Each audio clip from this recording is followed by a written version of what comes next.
estamos de volta com o programa Fino Trato. Eu tenho aqui comigo Denise Milan. Olá, Denise, tudo bem? Opa, tudo bom, Mara? Como definir a Denise? A melhor definição que eu tenho, uma artista que sai do lugar comum. E ela vai contar para nós o porquê esse reconhecimento, tanto nacional como internacionalmente. É isso, Denise? Bom, é isso que está acontecendo atualmente. Eu acho que muito tem a ver com uma visão original que acabou de sair de um jeito espontâneo, que veio através da pedra, né? Em que eu fui... ela acabou sendo um eixo no meu trabalho. Sim. E um eixo de tal maneira que eu destrinchei ela em todos os layers que eu podia destrinchar, a ponto de dar voz à pedra. Olha, gente, ouçam isso. Dar voz à pedra. De uma profundidade, de uma imensidão, pelo menos na minha leitura, assim, ímpar. Como é que você dá essa voz à pedra? Nos conte e depois vamos mostrar algumas imagens.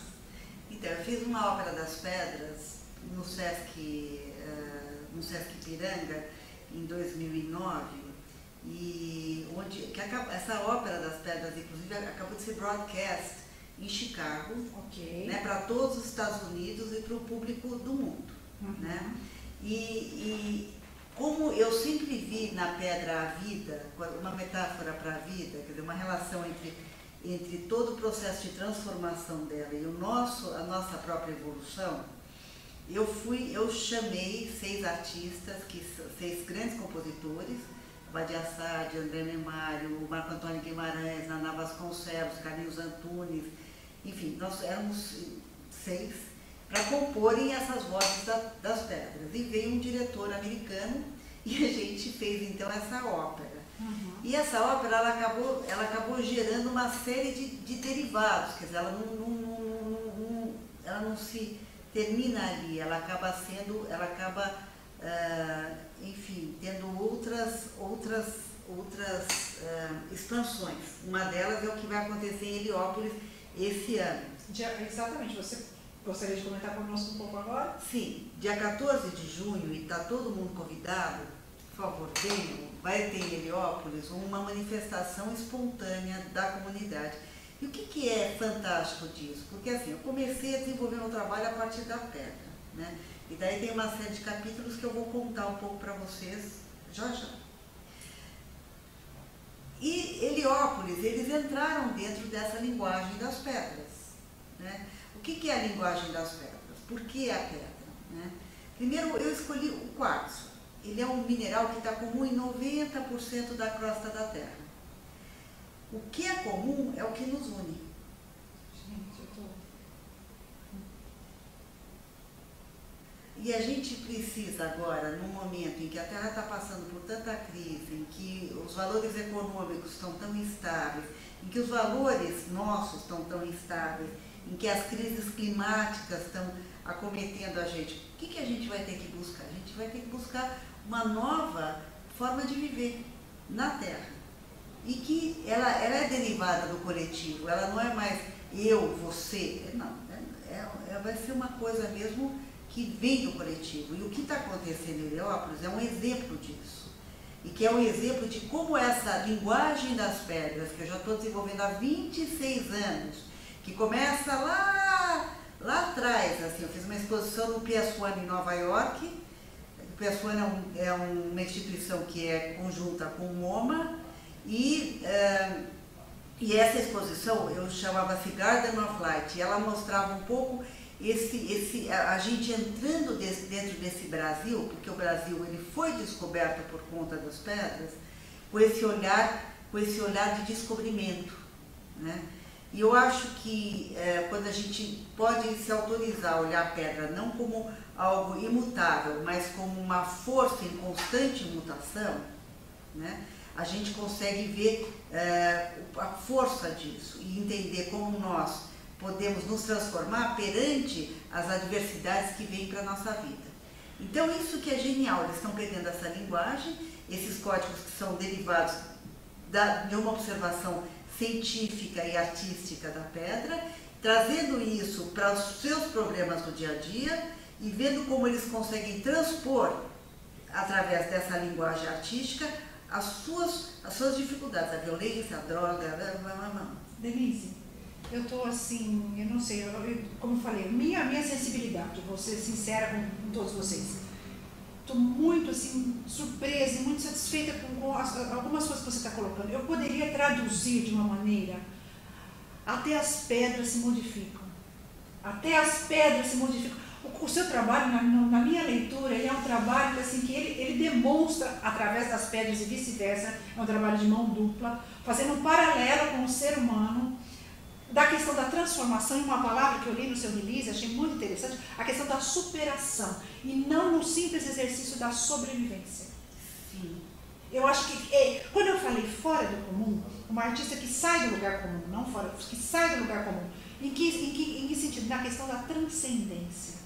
Não é você fazer esse link com algo que está à nossa frente, trazer isso para a nossa cultura, para a nossa sociedade como um todo. Em Heliópolis, que é um lugar onde existe, né, um bairro, uma população carente, com muitos obstáculos para transpor, e você, através da pedra, que aparentemente, nossa, a pessoa é dura como uma pedra, assim, não é aquela coisa? E quebrar esse paradigma. Denise, é uma quebra de paradigma. Você chegar e falar, olha, até as pedras se transformam por isso, dessa situação. E você pode falar, porque, como eu falei, o seu lugar ao sol, vamos dizer assim, é um lugar consagrado. Eu só pediria para a produção, se nós temos aí algumas imagens, não temos imagens. Bom, eu acho que aqui vamos até mostrar esse livro, né? Esse livro é uma obra que eu fiz com a Ari Pérez, coautor dessa obra, em Chicago. Ela, por exemplo, ela é uma congregação das pedras, e juntando o quê? Nesse centro branco, que o branco é a união de todas as cores. E isso nós fizemos em 1998. Ela faz parte da coleção do Cultural Center e ela é usada pelos arquitetos, pelas comunidades, pela cidade. Ela virou um exemplo de arte na cidade de Chicago, né? Assim como essa agora que eu estou colocando em Assis, na Itália. Sim, nos conte dessa mandala de pedra. Produção, aguarde só um momentinho, me deu o sinal, eu quero contar da mandala de pedra. A mandala de pedra é fenomenal, porque eu trabalhei com as pedras da Úmbria.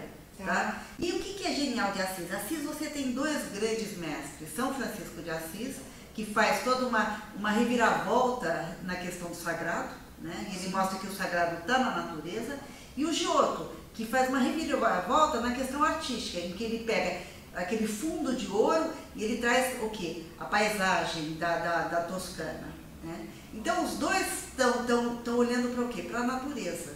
E o que é o nosso olhar hoje em dia? O que vai ser transformador? A hora que o nosso olhar poder se voltar para a Terra, a hora que a gente poder, então, aí, no centro da mandala nós temos a sodalita azul brasileira, que é a Terra, né? E a mandala é o quê? O átomo do cristal. Por quê? Porque esse átomo ele é justamente o que nos une. Ele é comum e ele sobrevive.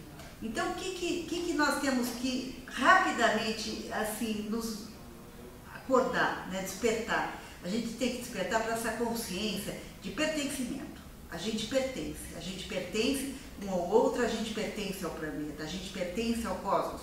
A gente faz parte do todo, a gente não é isolado. Então, trazer Heliópolis para o centro da cidade é uma ação de pertencimento. E o centro da cidade tem que olhar Heliópolis como um lugar onde a solidariedade está aparecendo e está conjugando num novo verbo o existir em São Paulo.